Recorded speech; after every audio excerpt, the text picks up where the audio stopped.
So, good morning. My name is Caroline Hunt, and I'm the Managing Director of Emerald Starfish. This morning, I just want to spend about 10 minutes take 10 minutes of your time to look at how to write job adverts like a pro. So, this is ideal if you're advertising yourself, you're not using any external help, and you just want to make sure that you're attracting a better pool of candidates. So, what we're going to look at is we're going to look at what you want from your adverts and what the candidates want, and how to make your advert stand out from the crowd. An advert's not a magic advert. All it needs to do is to be able to attract the right quality of people to apply. And that's what we're going to really look at today. The question and answer session, I'm not going to record. Okay. So the first thing to look at is, they are such great tools are job descriptions, but they are not adverts. And it still amazes me the number of people that I see who post job descriptions rather than rewriting an advert. The best way to think about it is if you were looking at is comparing a product manual compared to a television advert. They're very different. The product manual is very technical. It gives you lots of extra information. It's not that interesting. An advert is there to attract your attention, and that's what you want to do. So job descriptions are great places to start. I would always advise clients to start with a job description written first of all, and then use that to write the adverts. So what do you need to stick in your adverts? So the basics, there are some things that should be on every advert. So first up, salary range. So it's like going into a shop and there not being a price on something. Candidates want to know what you're going to pay for that role. If there is an issue internally because you're perhaps wanting to pay this new person more than somebody already within the organisation, then you need to clarify that yourself before you launch into the process. I would always have a salary range, so be prepared to have around £5,000 in terms of a salary range. You will see 53% less applications on an advert without a salary. So I just think it should be there right at the top. State what you're prepared to pay, and expect candidates to apply who are of that level. The second is to think about the job title. So hang on one moment.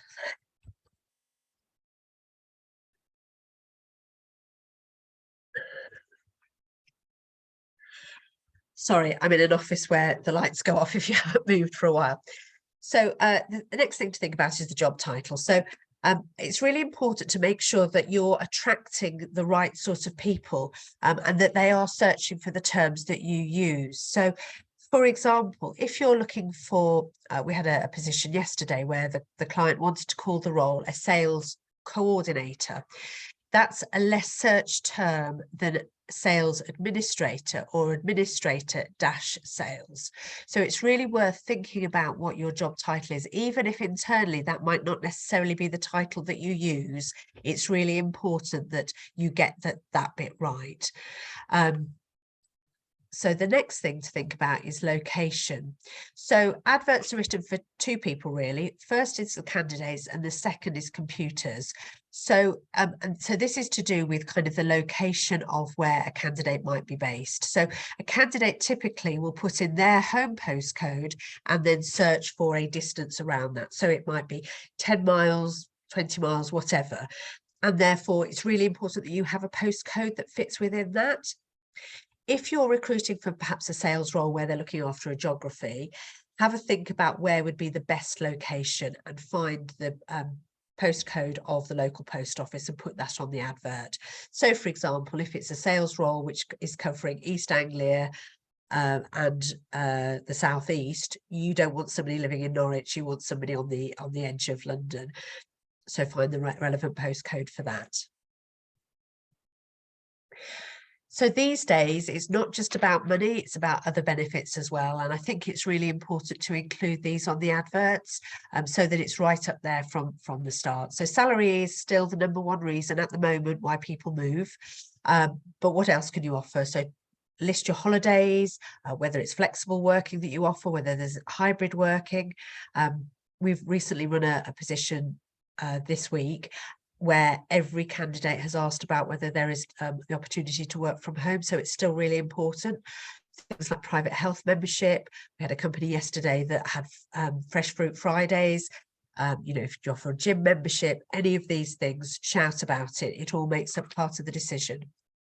And then the final part that I would, these are the basics, they should be on every advert, is your timeline. So, when are you planning to offer the job, and work backwards from then? So, and put the time in your diary, when is your second interviews, when are your first interviews, and state them on the advert. This is particularly important if you're doing something like a rolling recruitment campaign. So, for example, if you're building a sales team, you might have a key account manager role that you almost recycle, but actually candidates might look at that and think it's an old advert because they saw it last month and they saw it the month before.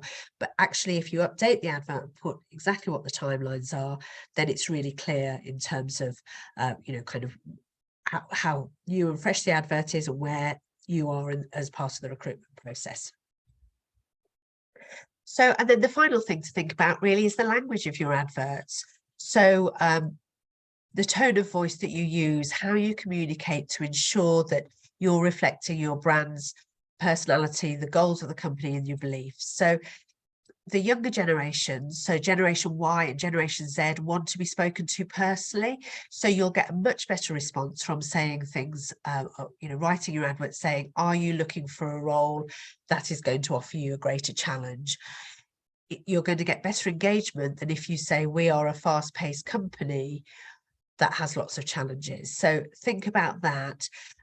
Emotional appeal is really important at the moment as well. It's really important to show that a company cares. So at the start of an advert, we always write only a couple of lines about what the company actually does, and what difference it makes, I think, is more important than what the company does. How are you changing lives? How are you doing things differently? What is it that makes your company care and stand out compared to the marketplace? So in terms of the body of the advert, it's still really important to cover off some of the key aspects of the role. So, for example, if they need to have had a background in manufacturing or FMCG, for example, you would want to state that. Don't put the number of years. That's in terms of discrimination, you can't put that at all. But you might want to say that you may come from a manufacturing background or have worked within the FMCG arena, for example. And then choose between 3 and 5 points, key points that are important to the role. So what you're wanting to do is make sure that candidates have a flavour for the role.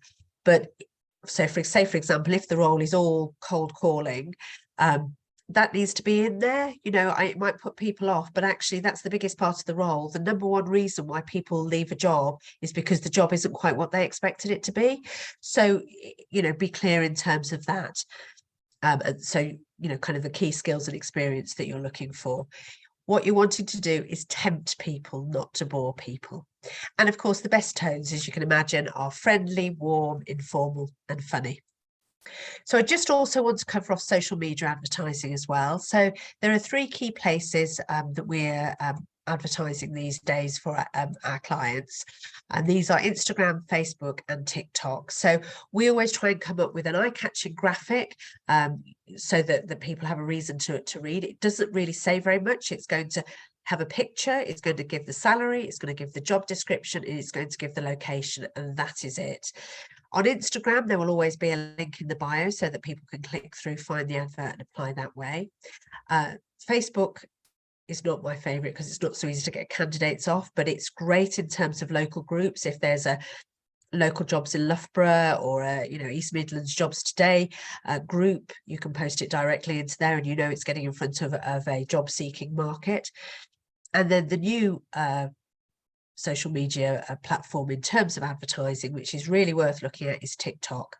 So the research shows that people spend longer on TikTok than anywhere else. With the whole scrolling past thing, people will stop and watch a TikTok video.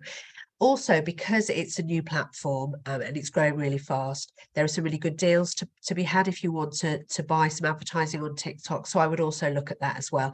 And again, because it's a short advert, you can show perhaps a bit of the humour or the culture or the values of the company within that. Certainly what you're wanting to do is get people to engage and to look more into the company and go and check you out.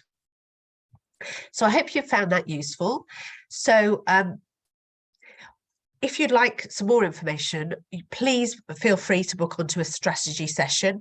So at the moment, I'm looking at employer branding, and these are the 3 areas that we covered.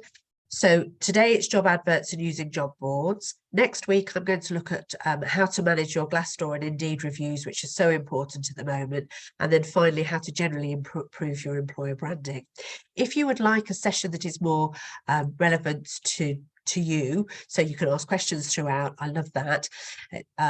Please feel free to book into my diary. So if you go onto the website, which is emerald-starfish.com, you have direct access to my diary there. Please book yourself a 60-minute online strategy session, and we can look at whatever are your main recruitment issues, whether it's help in terms of candidate attraction, employer branding, better questions to ask, whatever it is, I'm happy for you to do that.